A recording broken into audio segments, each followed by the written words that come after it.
Hey there, good afternoon, everyone. I'm Patrick Pfingsten. Welcome to our weekly live stream and podcast for the Illinoize.com, our political newsletter. Appreciate all of you taking some time to join us here on this Wednesday in December.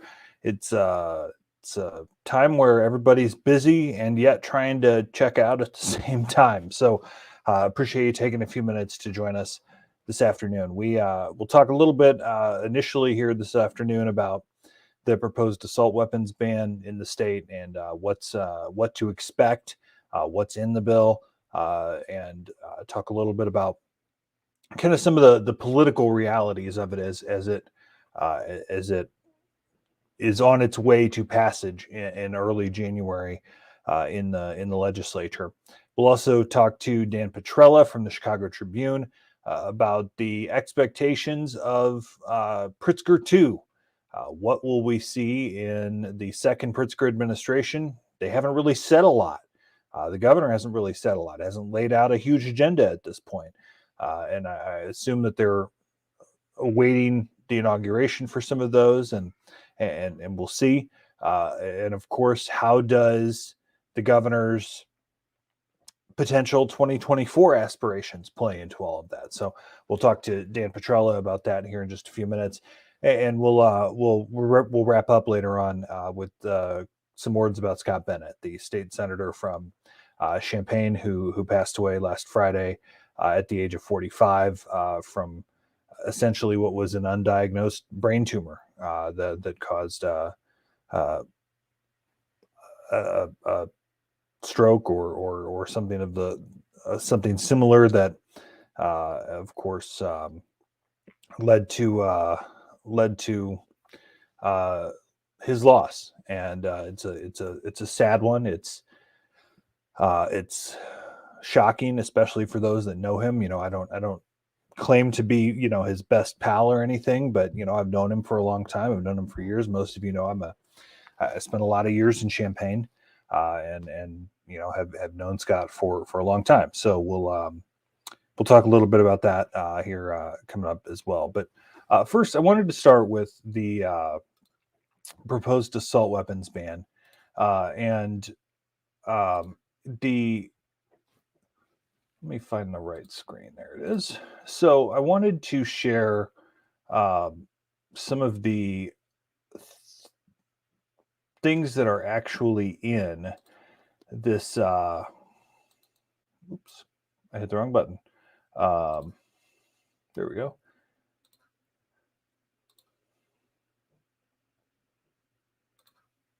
There we go. So you'll have to bear with me. I'm a technological Luddite sometimes, but so the House Judiciary Criminal Committee had its first hearing on the proposed assault weapons ban in that's been kind of a response to the mass shooting in Highland Park on the 4th of July that killed 7 and injured dozens more.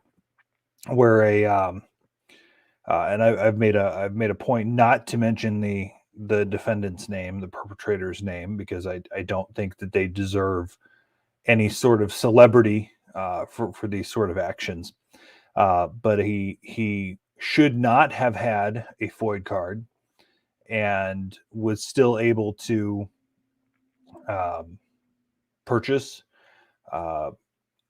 Smith & Wesson M&P Military and Police 15, which is a rifle, semi-automatic rifle that is, in the vein of an AR-15. The list that is in this bill from Bob Morgan, the state representative from Deerfield, who represents Highland Park, is very wide ranging. You can see, in our list here that we put in the newsletter the other day, that it is essentially a wide net. And there's the weapon that was perpetrated in Highland Park, the Smith & Wesson M&P 15. Everything from Mossberg assault shotguns to Ruger folding stocks to to your old school Uzi carbines. Um, it's a wide ranging blanket build that will ban many weapons that would no longer be available for purchase in the state. The current weapons would be grandfathered in, but would require a registration, which is, of course, concerning to many gun owners, obviously outside of the ban as well. And it would also ban the possession of magazines greater than 10 rounds, which is even in handguns, which there are many handguns. The most popular handgun in the country is the Glock 19. It comes with a standard 17 round magazine. So out of the box, people who buy a legal handgun today would be illegal or would possess an illegal magazine under the law, or under what would be the new law. And then, of course, it would also make it a far more difficult. It would make it a far more difficult threshold to get a FOID card if you're under 21. Essentially, you'd have to be military or National Guard to have a FOID card if you are under the age of 21. I've been, and not to get too deep into my politics on this, but I grew up on a farm, and it's a different world than a lot of suburbanites may run into. You would walk in the door and we had a closet right by the door that had a couple of rifles and a couple of shotguns. That was part of, a part of the way of life that either you had to grab a 22 to take out some varmint, or the whatever situation there might be, and it was just an accepted part of life. But there's also the logical part of this of who needs an AR-15. Is it a home defense weapon? Sure. But are those rounds of 5.56 going to be that more effective than a 9mm handgun in protecting, in the rare instance that someone is breaking into your home or coming after you? I don't know the answer to that, but and I think one of the things that's being completely forgotten here, and maybe it's not being forgotten, maybe it's just that the left, or the gun supporter or gun control supporters in this don't care about this, is that the majority of gun crimes that are committed in this state, whether it's handguns on the weekend in Chicago, or this instance in Highland Park or Aurora, or you name it, these are crimes that are being committed by people who were already, or should have already been, illegal gun owners. And that's, that's something that is not, not being discussed, I believe, enough in this, that for the actions of one bad dude in Highland Park, do the rest of gun owners in the state, should they be criminalized for it? And it gets you into the Second Amendment discussion here, which I think is way above my pay grade. But I think, gun rights supporters will tell you that they believe that the law and the courts have been pretty clear that that you can't limit people's rights to own a firearm. and whether you want to call it a modern weapon of war or whatever terminology you might want to use, the frame of reference that a gun supporter will give you is the First Amendment. That the way the Constitution was written, it impacted the quill and the town crier, and still today impacts the internet and TV and radio and et cetera, et cetera. And that the government can't shut down your speech, whether it's laid out directly in the Constitution or not, as written in the late 1700s. So it's a tough call, especially when you try and balance public safety with the rights of people who are doing nothing wrong. And it's a tough situation, and it's this. I mean, I think we need to be clear about the realities that are going to the political realities that are taking place here. This bill will pass because they're doing it after January 1st. It does not require a supermajority in the House or Senate, so they will be able to get 260 in the House and 30 in the Senate without much problem. And the governor's already indicated he supports it. He's going to sign it. So it's going to be on. It's going to be law. The minute the governor signs that legislation, I would expect that the minute that legislation is signed, I would expect the lawsuit to be filed, and the courts will then take it up. So this isn't going to be over tomorrow or in early January. But it is worth, I think, at least discussing the fact that this isn't a cut and dried issue on either side. And I think the liberal suburbanites are going to tell you that we have to save every single life, and it's going,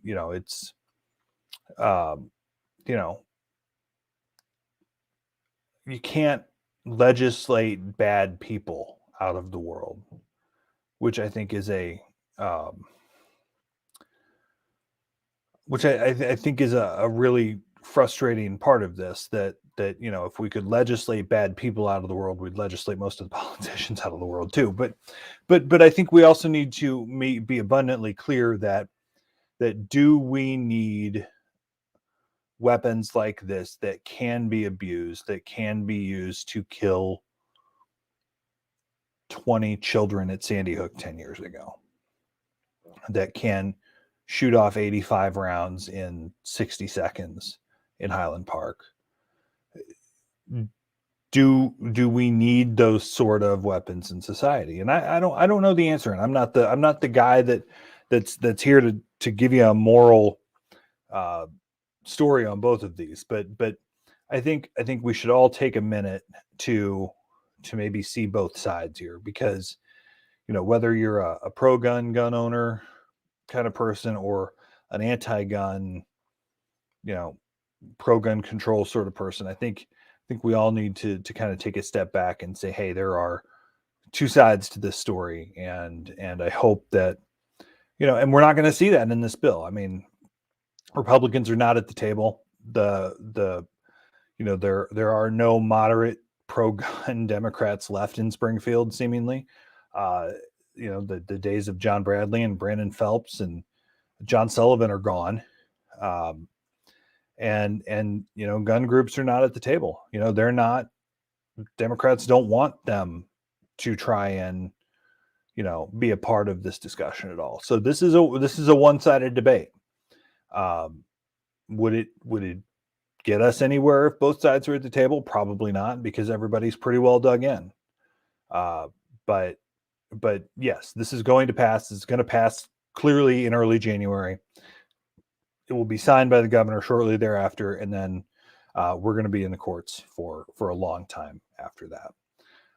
There will be another hearing. I think it's scheduled for tomorrow or Friday. I don't have it exactly in front of me. And we'll see if the Democrats are going to give the other side an opportunity to testify on this too, because the first hearing earlier this week was completely one-sided, and no matter how many people had slipped in or had put their opposition to the bill, Republicans hardly said a thing.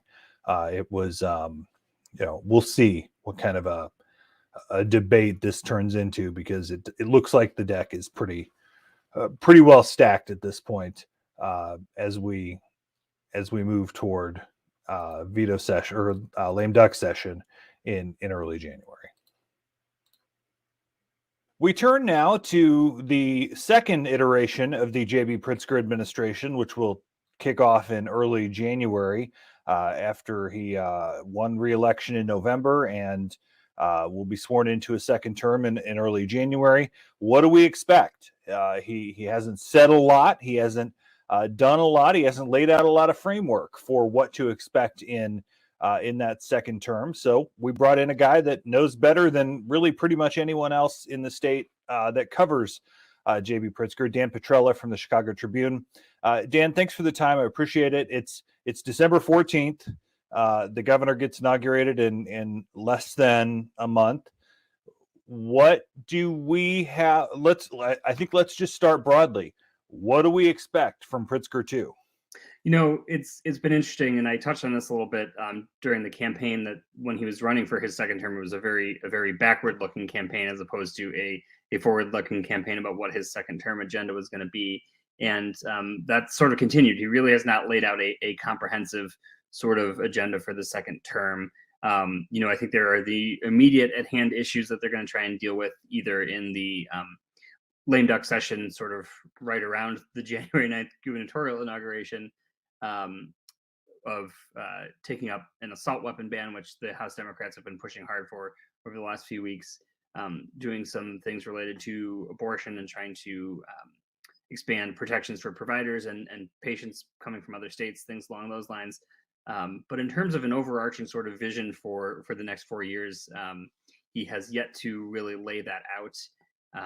Most of what he said has been, it's sort of this like caretaker mentality where they've gotten the budget in fairly good shape with the help of a strong economy, lots of federal stimulus that went to people, talking about the checks we all got a couple of years ago that helped stimulate the economy and keep things going during COVID. Trying to continue to balance the budget as best as possible, but not laying out sort of the think big sort of items that he was laying out going into his first term. One of the few really tangible goals that he's put out there is making college free in Illinois for anybody who earns at or below the median income. And he's also talked about raising the threshold for childcare subsidies for folks to about 300% of the federal poverty level, which is like $83,000 a year for a family of four. But he hasn't talked about those things in months. I mean, really, since he kicked off his campaign. No. And I mean, those were sort of things that came up if you asked him specifically, like, okay, what's your agenda for term 2? What do you want to do in the next 4 years? I think part of what we're going to see is a lot of sort of this being the implementation term. There were a lot of big things that they did do in his first term, particularly in the first year. They're still working their way through. We've seen all sorts of issues with the marijuana legalization getting off the ground. They just cut the ribbon recently on the first couple applicants through the social equity program that's supposed to diversify that industry. The big energy overhaul is really still just getting off the ground. There's going to be a lot of looking to see there if they're actually meeting those goals. Cash bail is about to end in a couple 2-3 weeks here. Working through how that works and what potential problems arise there is going to be another big issue. But really, yeah, I'm wondering if they're sort of holding it close to the vest for their inauguration speech, if he's going to come out and lay out a big sweeping agenda, or if he really is looking at the second term more as a steady hand at the wheel to continue guiding the state sort of in the direction it's going now. I'll get back to that point in a second, but you did mention the assault weapon ban. Um, I made an argument in the newsletter the other day that this is essentially the die is cast. They only need a minimum simple majority in the House and Senate. The governor supports it.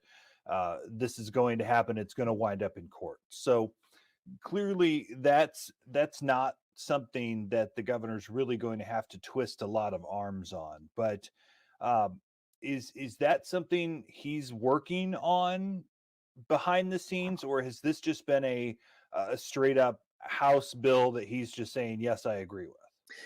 I think there is some behind the scenes stuff going on. I think everybody knows where he stands on the issue. That's one of the things that he's made very public. It was interesting to see that this group that launched in support of the House bill, which is called the Protect Illinois Communities Act. The group is headed by a political operative named Becky Carroll, who is a close ally of the governor. And so, I'm not sure about any direct involvement of the governor, although I did see one of his former campaign staffers at a press conference earlier in the week that Representative Bob Morgan, who's sponsoring that bill, was holding prior to the hearing on Monday on the proposal. So definitely, I think people know where the governor is on this issue. My big question there is where the Senate is, because we saw when they passed FOID legislation last year that the Senate kind of, from the perspective of gun safety advocates, weakened what the House had sent them, got rid of the mandatory fingerprinting provision and made it an optional fingerprinting provision for FOID card applicants. So I'm interested to see what that dynamic is there, whether the Senate has its own ideas. Well, I mean, if you think about it, the Senate has lost a couple of the more moderate members now in the last few months with Rochelle Crow, who went to become U.S. attorney, and then of course the death of Scott Bennett. Those were kind of the two main moderate voices in Senate Democrats. So, but again, they only need the minimum. So it's not necessarily hard to put together 30 votes. You would think if you look at that caucus. But you mentioned kind of the approach that the governor might take in this second term. He has, I think it's safe to say he has benefited from both the federal bailout dollars and the better than expected economic results from the state, better tax dollars than were anticipated. The COGFA has already bumped up revenue estimates a couple of times already for the current fiscal year. How does he approach what they want to do next? There seems to be this little bit of a dividing line in Democrats in Springfield, where there are some of them maybe more fiscally moderate Democrats that say we need to focus on keeping the state in a positive direction, trying to reverse the trends of the Quinn, Rauner, Blagojevich years. And then there are the others that say we want to spend money on everything that we can possibly spend money on ever. How does he balance that, especially as a guy who is very progressive and does want to do a lot of things, but is also trying to champion those fiscal things?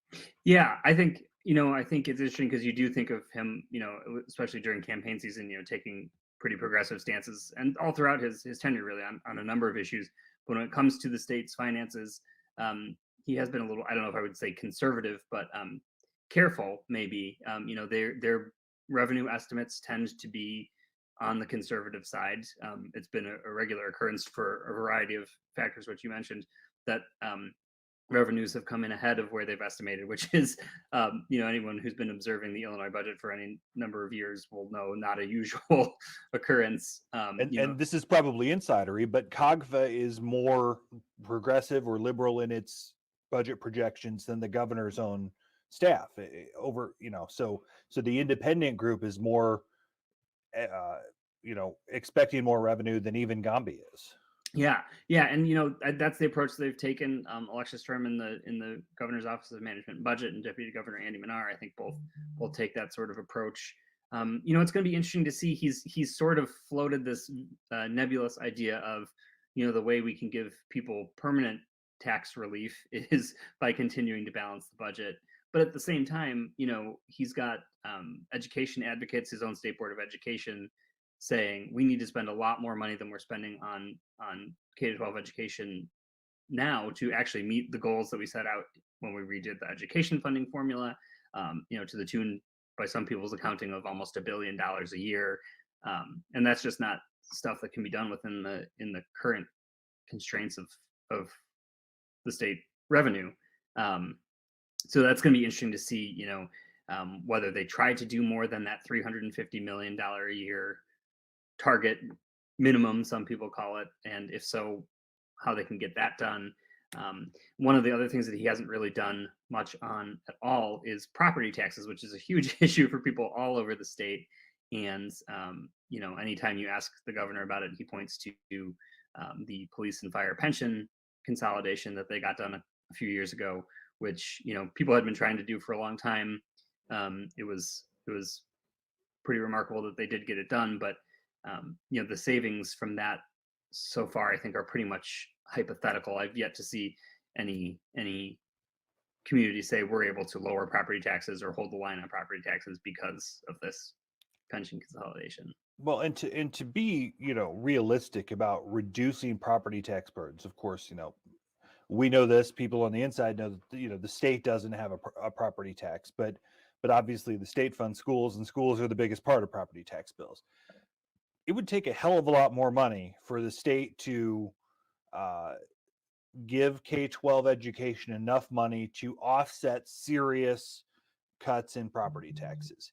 That money doesn't exist. So I think that leads to the question of, do we see some sort of effort again for a graduated income tax? Do we see some sort of push again for some sort of tax increase? Because if you're going to offset the property tax dollars over here, they've got to come from somewhere. And clearly K-12 education, its main sources are property taxes and state funding. So it's one or the other, right? Yeah, and he's pretty much ruled out the idea of going for the graduated income tax again. He was asked about that, I think, during a couple of the debates during campaign season, and said, no, that's not on the agenda. The tune may change down the line if the economy really starts slowing down and those revenues start dipping below projections, and we get into tough times again. But yeah, we haven't seen sort of a Jim Edgar or Don Clark Netsch style proposal to swap the property tax burden for a higher income tax burden, revisiting the Mike Madigan millionaire tax idea from a few years back.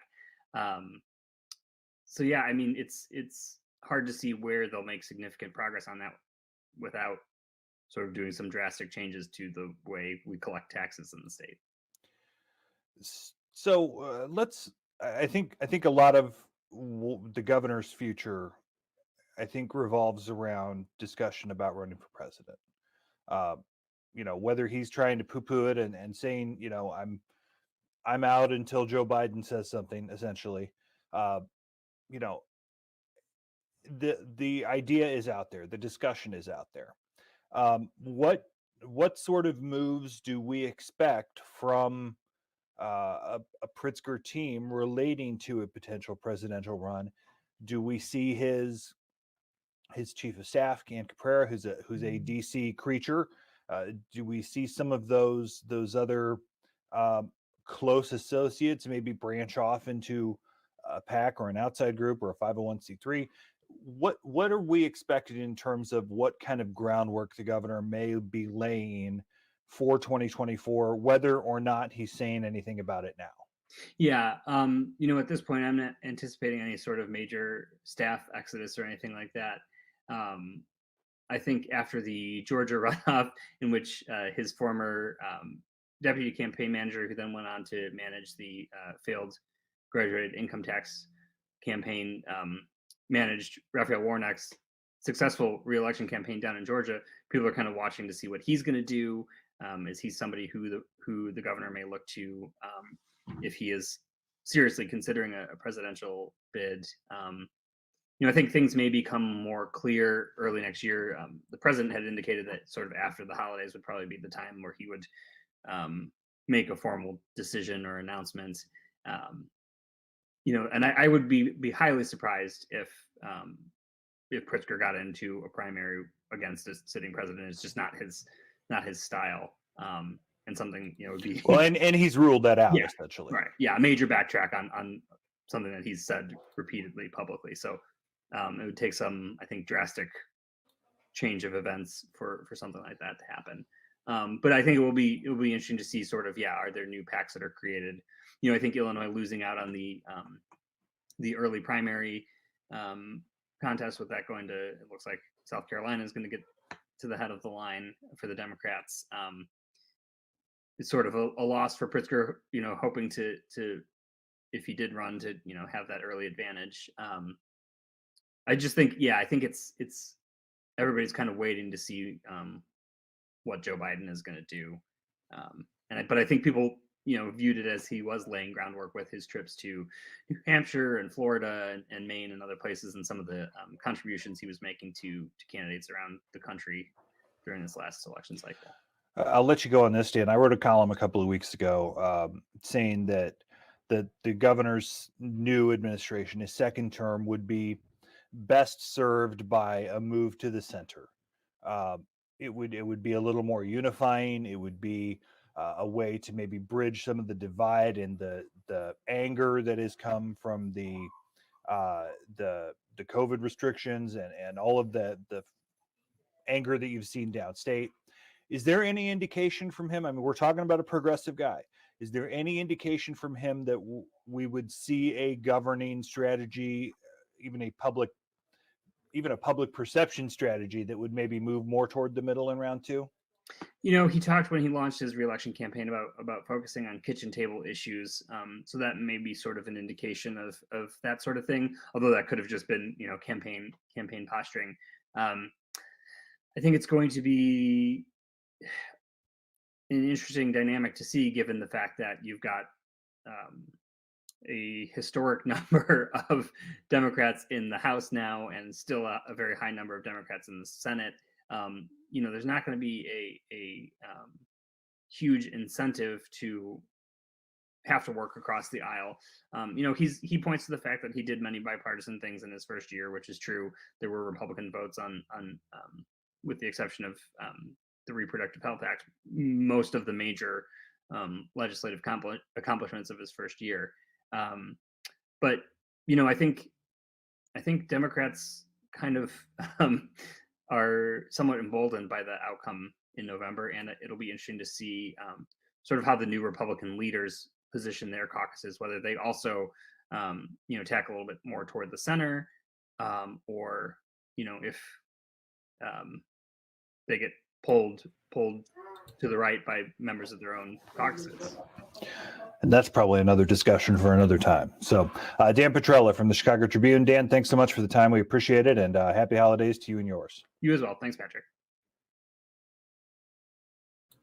All right. Thanks to Dan Petrella for taking a few minutes with us today to talk about the governor and what we may expect from his second term, which is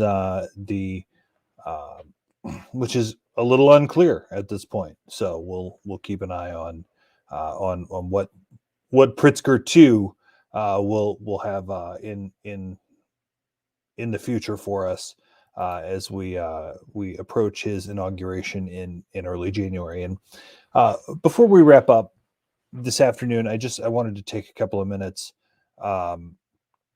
just on the passing of Senator Scott Bennett from Champaign, who it was a shock to many of us that he was hospitalized Thursday. We had heard that it was bad, it was serious, and of course we all got the news that he passed away on Friday. The outpouring of support for him was not something you get on a daily basis. It was very bipartisan. It was very earnest from people who knew him and people who worked with him, and it was it was a tribute to a politician who wasn't your typical politician. He was a truly good dude, and there aren't a lot of those sometimes in Springfield. So it's shocking and sad, and I haven't been able to stop thinking about his two kids, the 9-year-old twins, and every time we talked, the conversation eventually led to a discussion about his kids, and that's the kind of guy he was. That's where his priorities were. He was a guy that had respect on both sides of the aisle, and had a great family and great friends, and loved his life. And it's sad that it has ended so soon. So we've posted in the newsletter the last few days. You can go back and look it up. There's a fundraiser for his wife and kids that's underway. Folks have already raised more than, I think, $30,000 for them, and there will be a public memorial for him Monday morning in Urbana, where I think you'll see quite a few folks eulogize and share memories of Senator Bennett. And of course, our prayers and our thoughts are with Stacy and the kids and their family in this incredibly difficult time. Thanks so much for taking time to join us this afternoon. Let us know, drop us a note if you ever have any thoughts or questions or topics you want to discuss.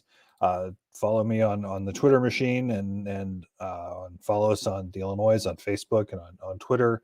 And we'd love to continue having a conversation with you. You can always subscribe to our newsletter at theillinoize.com. We put stuff out every day, and we'd love to have you join us there too. So thanks so much. Have a great day. We'll talk to you soon here on the Illinoize.